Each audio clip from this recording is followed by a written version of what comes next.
I have a friend who did research into why people listen to sad songs. Okay. And the assumption being that, like, why would you listen to sad songs? They would just make you sad. And she found out that people are more likely to listen to sad songs when they're sad, not when they're happy. So again, her idea was, well, if you're sad, wouldn't you listen to happy songs to cheer yourself up? And what she found out from the research was, well, when you're sad, happy songs annoy you because they don't correspond with how you're feeling. And so sad songs let you know that other people have felt sad as well. You know, so that's why people listen to soppy romantic songs after a breakup. Because they can relate. Yeah, they feel less alone. They feel like, oh, this person knows exactly how I felt when they wrote this song. I can put this song on and it helps me express how I'm feeling. So I suppose, and then people do talk about, psychologists have talked about how watching horror movies is good for people who have anxiety problems because it discharges that anxiety in a safe way. So it's very complicated, isn't it? This idea that, like, you can't be happy all the time and the world is not a happy place all the time, but you don't want to be wallowing in it either, or to have it be the only thing that you're consuming. And next, what about anger?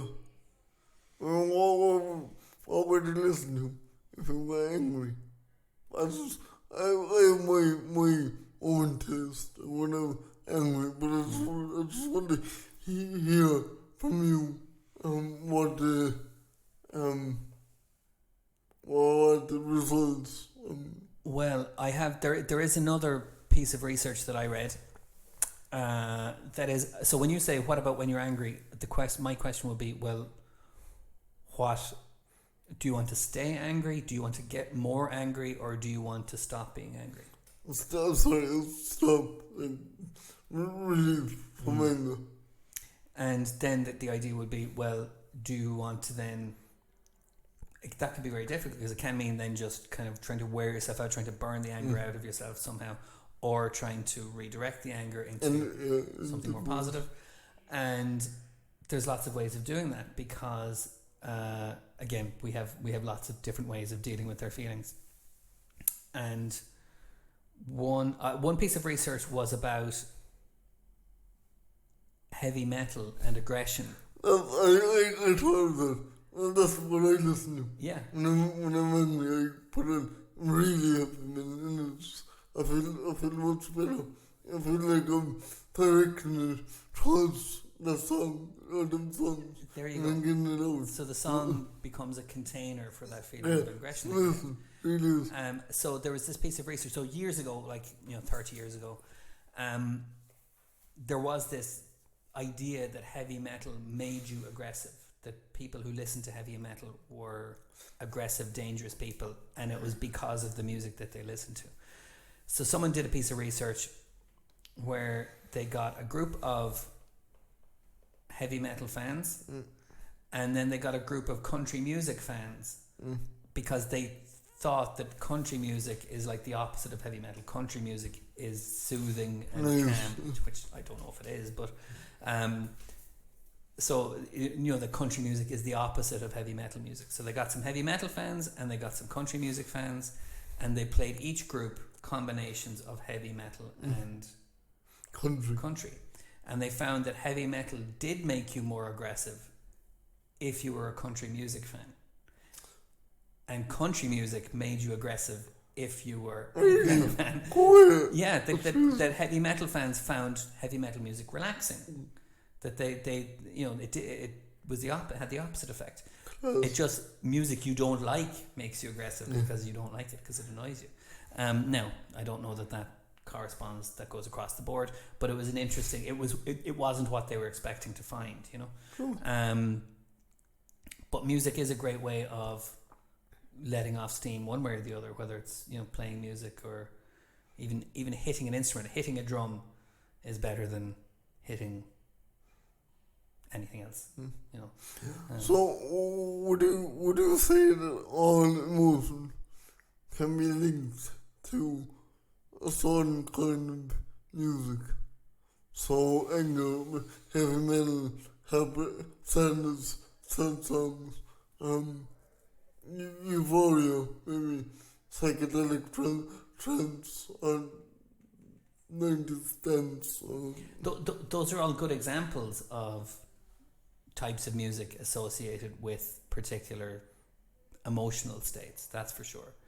But then you can look at, say, classical music, and within that genre you can find lullabies, you can find really intense kind of challenging, angular stuff. So even within a particular genre or style, you can have all those feelings as well. And that's why being a music therapist, as I am, is so interesting, because it's not like you can prescribe music to people. You could say, like, tell me how you're feeling and I'll tell you what kind of music. And some people have come to me thinking that's what it is, and thinking, no, it doesn't. Yeah, it doesn't work that way. That we can make, in terms of making music, we can make music to express any feeling that we want, and it doesn't have to be any particular style. You can decide the style later, that kind of thing. But music is about feelings. I don't know that there's any music I've ever heard that doesn't elicit some emotion. What would you think? Do you think there's just completely pure music, no emotion, no expression? It's just... Sorry, say that again. Like, do you have you encountered any music that is completely unemotional? No. Like, all music is emotional in different ways. I think it depends on the type of person. But, funny enough, I have come across people that don't like music. And those people really amaze me. It doesn't get me angry, but I'm really curious, because music is a part of what makes us human. It's part of the soul. You know what I mean? So, to come across people that don't like music, it's quite unusual. Yeah. I mean, I'm not saying it's wrong, but it's not wrong, but it's really unusual to come across someone that doesn't like music. It's really odd, I think. I mean, not in a bad way, but it's really peculiar, and I don't understand why that is. It's psychological, it's just a part of the DNA. What is it? Because, I think, personally, I think if you don't like music and you don't have soul, well, sorry, but that's what I think. I think music comes from soul. The soul to express itself through music. Because there's nothing sweeter in existence with music, I think. I mean, that's a very, very poetic way of putting it. And I mean, this is the thing. Like, I'm trying to think of it from the other point of view, which is there are art forms that I don't connect to, and I wonder how people feel about how different people feel about that. Which is, I don't have a great sense for visual art. As an art form, I don't have a great sense for dance and I know you've done lots of dance work. And maybe me saying that would sound the same way as someone saying they don't like music to you. You know what I mean? Yeah, actually, that's what I was going to say. I was just going to say that. I was just going to say, well, maybe an artist would say the same thing. What did I was saying? Maybe they would say, well, art is the best, it's the most beautiful thing in existence. Like the same thing I'm saying about music. So, really, I think there comes from the taste. So, I don't think you can say for sure that music is everything, but I believe it is. Yeah, well, I mean, and it comes down to another idea, and I'm going to go into music therapy stuff here, but this is stuff we've done when we did our research projects years ago, is the idea of what music is. And some people think music is being able to play an instrument, or being able to sing, or being able to compose, or being able to write the notes down on paper. The people think that's what music is. And the people who don't like music feel that way, that but there are things about being human that are musical. The way we talk and the way we move, and you can see the way I'm moving my hand now when I talk, that's musical. It's rhythmical because I'm using it. If you want to get into this, then the universe is music. Every little bit of sound in the universe is musical. It's a pattern to it. Yeah, that's a good question, and I did have an argument with someone once about this, and we couldn't agree about whether birdsong is musical or not. I would think it is sound and patterns. You wouldn't be able to hear the patterns, but there is patterns. They might be complex, but there's still patterns. So, but are they music? Yes, I would. Does the bird think they're music? No, one is purely acting on instinct. So it wouldn't understand what music even was. So it's music if a human hears it and thinks that it's music, yes, and finds it musical. I mean, that's interesting. That's very interesting. I'm going to check in on the comments here because we have. Here we go. Laura says, "Do you know the song? Oh yeah, do you know the song Dance with My Father Again? That is a sad song for me." Yeah, we all have songs like that, Laura, don't we? Songs that kind of take us back somewhere, or that bring up a feeling immediately, the second you hear it. And there are songs in my life where every time I hear them, I feel exactly the same way. It never changes. It never wears out. It never, and that's fascinating to me. Valerie says, music is a good outlet, no size fits all. Okay, see, Valerie, you're on the ball always. By that I mean, no matter what you're listening to, you will get different emotions. There you go. So does that mean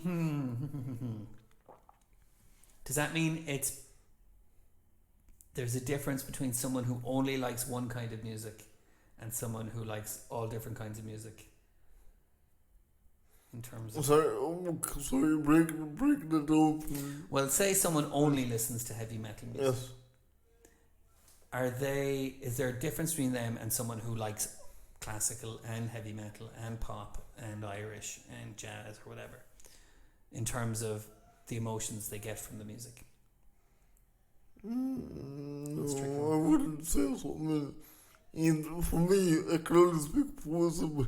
Each song for me brings on different emotions. So when I listen to classical, I'm in a relaxed kind of state. If I listen to hip hop, I get the connection over down. It's a tough one. So happy, kind of relaxed, happy, yeah. Kind of. And if I listen to metal, well, anger. If I listen to sad song, again sad. I'm in a sad kind of down state. So I don't think so. I think every song brings on different emotions. And and I see them. I'm making a mistake here in terms of responding to Valerie's comment and what you're saying, which is I'm talking about taste as in what people like to listen to, rather than what I think Valerie is saying, which is any music you hear will give an emotional response. I wouldn't agree with that though. And as well, because if you only like one taste, then you're not going to bother with the rest of genres. Won't do anything for you. Won't spark an emotion for you. What about music in movies though? See, there are slightly different things as well, because they feel different. Like the big epic soundtracks sounds different to hip hop or anything lyric or pattern related. Well, they have slightly different rhythm patterns. So I think it's different feel, if you know what I mean. Yeah, but I suppose in terms of when you're watching a movie, the soundtrack always has its own way of telling you what's happening in the movie and telling you how to feel. And that has nothing to do with your taste in music. It's nothing to do with whether you're enjoying it or not. It just has to do with what's going on the screen. Do you know what I mean? This is I'm maybe I'm wrapping myself up in this in some ways, but I suppose it does. there, and I think we've talked about it before. There's videos on YouTube where you can watch scenes from famous movies with and without the music. And The music changes it completely. The music, like Star Wars in particular, is a good one because Steven Spielberg, or that was George Lucas, John Williams, the composer. So he's made music for lots of big movies, but his style is very grandiose and very kind of in your face. It's always telling you exactly what to feel. In the sad part of the movie, the music will get really sad. In the action part of the music, it'll be it's not subtle. Let me ask you this: would it be different if you got a sad movie, okay, and added one part of it, added a sad song to it, and then the same part, the same clip, but with a happy song? That would be funny, like a sitcom soundtrack to a really heartbreaking scene. I hope, I'm sure somebody has done that. And there we go. And Laura says some music can make you cross. I definitely feel that way sometimes. But it's because I love all music. It's because music gets strong reactions from me, one way or the other. You know what I mean? I'll either love it or hate it. Or it can make me. I don't know. I'm trying. I keep thinking I'm getting something wrong here. Music can make you cross. You might help us out with that, Laura. Is music can make you cross because you don't like it, or because the feeling wrong? Because there's something about the music itself that is. Can I explain? I'm tripping myself up all over the place here. Laura's laughing at me. Okay. Tell me this: what kind of music man are you? Like, are you classical? Are you pop? Are you rock? Indie? What are you? Going back, I would have been rock. Anything with guitars and loud guitars and that kind of thing. But my tastes have definitely broadened because you get sick of that stuff after a while. Okay, so it comes with age. It does come with age. I don't know, because I mean, I say when I was a teenager, I only listened to grunge and alternative music and stuff like that. As I went to college and got a bit older, I started encountering different styles of music and realized, and that also teenagers, and I don't know if everyone watching agrees with this, but you identify yourself by the kind of music you listen to. It kind of helps you find your people when you're a teenager. Me and all my friends listen to one kind of music. Some other friend group all listen to some other kind of music. And that's how teenagers operate, because teenagers are very kind of... Yeah, difficult. But I was. Moody. But as you get a bit older, you identify yourself in different ways, and then your taste in music changes. It's different for everybody. I'm not going to presume. So you don't think it comes with age, because I would think it comes with age and emotions. So, when you're a teenager, you're very moody, very unmoody to listen to. It's rebellious, and you want to listen to rebellious kind of music that eases your mind. But then when you grow out of that phase, when you become older, you become more broader and more kind of lack of anger, more kind of calmness about it. So you listen to more styles, more genres of music. That makes a lot of sense. Having said that, I know people who were heavy metal fans when they were 14 and they're still heavy metal fans when they're 44, and nothing has changed. It makes them equally happy. And that's fine, you know. And they're not necessarily judgmental about other styles of music. It just doesn't do anything for them, you know. When I'm like that, I'm not like that, so I'm not like that, but I'm like, the older I get, the more kind of broader my taste gets on my emotions. So, my iPad, it's really a time machine, because I got music from my teenage days, from my childhood days up to now, at this time of my life. So my iPad really is a time capsule. It's a document of who you are as a person. That's very and that is something that comes up in music therapy, is people's musical biography. What were you listening to when you were 14? What were you listening to when you were 24? And what does this say about you, or what does it make you remember when you hear it again? All that stuff. That's really important. It's a good part of who. Laura says she loves pop music and she likes soft music because it puts her in a good mood. There we go. I think a lot of people would be in the same. Soft music. Well, she says pop, but I know Laura has recorded and created. Would you call it country music? Country and Irish, that kind of thing. So mellow music. There's maybe lots of different styles.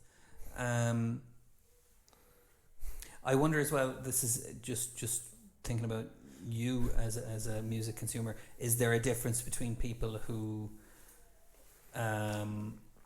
listen to music and people who create music? So do people who create music think about music differently, or maybe analyze music more, or yes. do you think, or I mean, I think so. I think they focus more on the technical side of things, and not. That's why you can't master your own music, because you're programming your own music, so you can't master it because you're not fully listening to the full. And that's the thing. I'm not trying to say that people who make music have better taste or anything like that. I'm just saying it's another kind of aspect to how you hear music.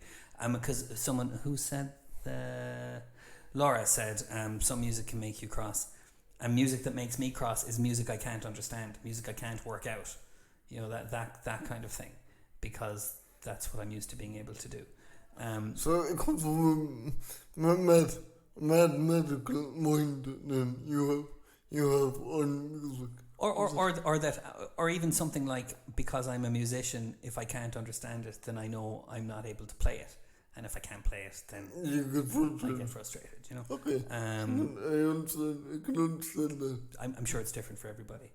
But that's But I know when you were making electronic music, you were very concerned about the differences between different styles and different genres. That, to me, I won't say they all sounded the same, but the distinctions didn't matter to me because I just like listening to them. Again, when I was creating music, I didn't really sit back and look at the whole thing.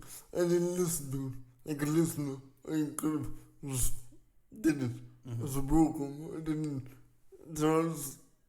To me, it was different to listen to something. So it's a completely different process. Interesting. And maybe it's like that when people with books. You know, some people love reading books. And some people like reading books. Yeah, and it's just a different mindset. Valerie says, when I was growing up, it was everything. I was a goth, heavy metal, punk, new romantic. Oh, there we go. Good stuff. Oh, well, Val, you can give a thumbs up if you have. Did you like the band Killing Joke? What's that, Killing Joke? Killing Joke. They're a band called Killing Joke. One of their members passed away this week. If you're a goth, heavy metal, punk, new romantic, and you haven't heard the band Killing Joke, I recommend you check them out, because they'd be good. You might enjoy them. Do you think that music has intellect property to it as well? Because I hear this a lot. intellectual people, no, I don't agree with this, but intellectual people listen to more classical music than any other person. I don't agree with that, but I'd just like to get your thoughts on this idea. That's really interesting because they do talk about music being stimulating, that it stimulates your brain and that as well. So we've talked about how music expresses our ideas or how it makes us feel things. But yeah, it stimulates our brain because your brain has to be able to work out the patterns in it. And I have heard people talk about music not in terms of the style of the music, but in terms of how complex it is. So high information music versus low information music. And like a nursery rhyme or a kid's song that maybe has 4 or 5 notes would be low information music. It's not worse music. It's just has less information in it.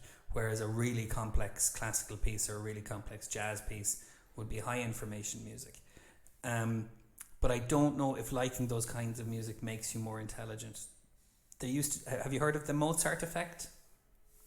So the Mozart effect was this idea, came about 90s or 2000s, this idea that if you played Mozart to your baby would become more intelligent. And it was It's not fact, no. No, absolutely not. But or at least in the little ways that it looked like it worked, it was because parents who were listening to this stuff, this idea, were also doing other things that were good for their babies because they were trying lots of things. You know what I mean? But this idea that Mozart made you smart was a big thing. So what do you think about what's it called? Emotional intelligence. I don't know much about that. The Goyer, what was his name? Goler. There was a book about it. Do you think music does a lot to that as well?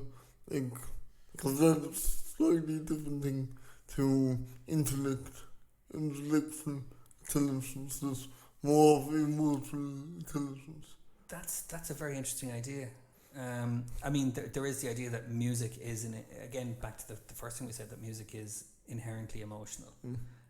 That it conveys emotions in ways that language doesn't. So yeah, I don't know, that's an interesting idea. The idea that it might improve emotional intelligence is a different thing, but it would certainly be part of someone's emotional intelligence. Like people have been saying, I listen to certain songs make me feel a certain way. I listen to certain songs to get me into a certain mood. Like people who know how to do that are probably displaying emotional intelligence. Val says she likes The Cure, Smiths and Echo and the Bunnymen. Very good. Yes, oh man, that's lovely. Yeah, Lovely. Yeah, song I love. Now. How Soon Is Now. Yes, listen, love That's it. my favourite one as well. Love the guitar on it. Johnny Marr, the guitarist from the Smiths. He came up with that. He did, yeah. Well, he came up with the guitar part, but he's coming to Limerick. He's playing in the Middle Market next year. So he might be in other parts of the country. If people are in, Val, you might be interested in catching up with him. Yeah, I'd be interested to speak to a psychologist on that emotional intelligence when it comes to music. It'd be really interesting to get a psychologist in here to speak about that. Well, I just have to go. I'll go in just. Sorry, what is different perspectives? Yeah. I'll go away and do some research. I just didn't want to be speaking off the cuff. Okay. So what are we at time wise here? Francis, did you have something you wanted to jump in with? Yeah, well, I love the 80s, all 70s and 80s.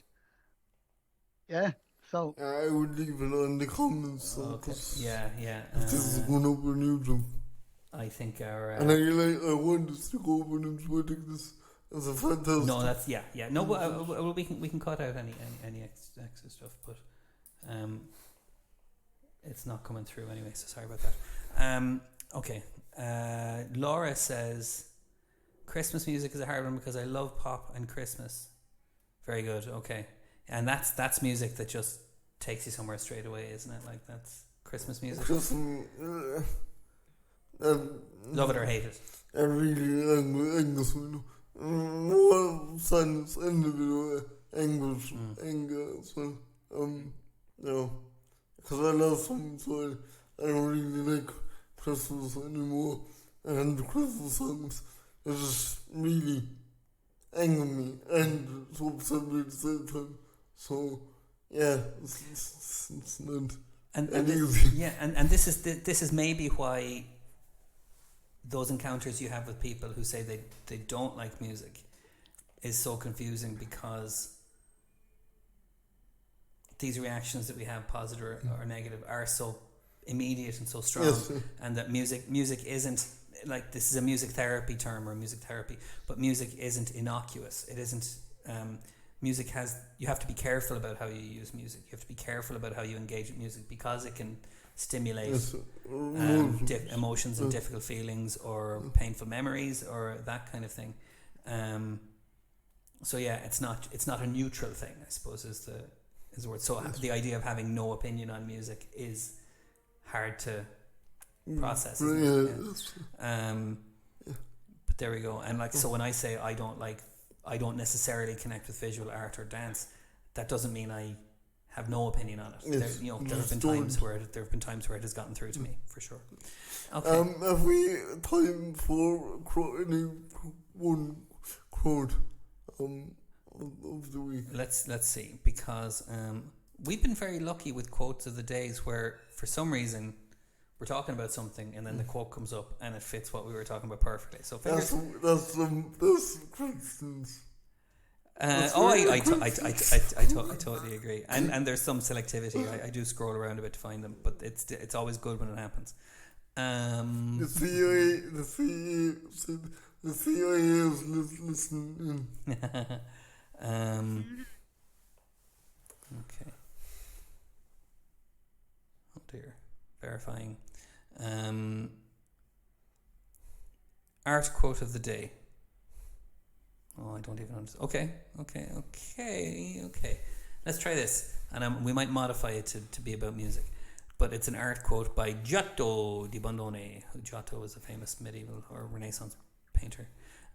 Every painting is a voyage into a sacred harbour.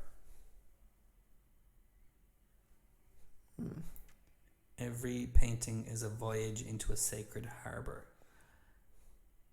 I presume we could say every song is a voyage into a sacred harbour. So I take the harbour as the mind. So and I take the painting literally. So I think what he's saying is he expresses what is in his mind down the canvas. So whatever picture, image is in his mind emotionally or otherwise gets put down on canvas. So that's what I think. Anyway, when I look at it, could be just anything. It could mean painting could represent anything else. Could represent music. Could represent poetry. Could represent talk and philosophy. Anything like that. So the painting could be a metaphor for multiple things. It could be a double, a triple, a tantra. Interesting. Wow, that's deep. Yes, a safe harbour. I think that's just about the feeling that good art gives you. That feeling that you're somewhere safe, but somewhere you haven't been before. But this guy knew way more about art than I ever will, so I won't try and interpret him too much. Val says she likes him still, but Christmas music. But my number one is Van Morrison. I like the fun. Astral Weeks is an absolute. Yeah, hard to disagree with you there, Val. Not sure about the stuff he's been putting out recently. He's been putting out a lot of anti-vax stuff about COVID. But maybe with this, you know, all of we all have a same mind and we all have views. So the thing is to accept those views. Well said. Or at least that was how making that art was how he dealt with Yes. things. Okay, yeah, and that's a generous. I think interpretation. if the whole world accepted that, it would become one step of being a great world. I really think so. Interesting. Okay, well, on that note of global positivity, we're going to start wrapping up. Any final words, Ricky? Live long and prosper. Live long and prosper. I don't disagree. Thanks for listening, everybody. Feel free to check out our YouTube channel, Harmony Conversations. There's a few videos that we've made ourselves that you might like to catch up on. And we'll be back next week. I think it might still be without Glenn. We don't know who's going to be here, but we'll come up with something, as we always do. Have a great day, everybody. Bye. Bye. Oh, there we go. And there, Val, just in under the wire. New stuff is not good, old stuff fab. I totally agree. Excellent. Well said, Val. Bye, guys.